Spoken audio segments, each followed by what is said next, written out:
Buongiorno e ben ritrovati con il TG Flash di New Sicilia, di seguiti i titoli più importanti della mattina.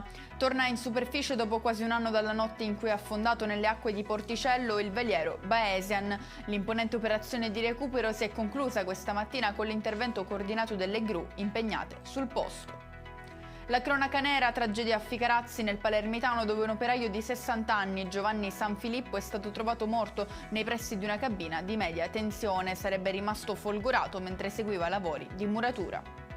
Archiviate definitivamente le 3 querele per diffamazione e diffusione di atti procedurali presentate dal sacerdote Giuseppe Rugolo nei confronti della giornalista Pierelisa Rizzo. Il parroco era già stato condannato per violenza sessuale su minori.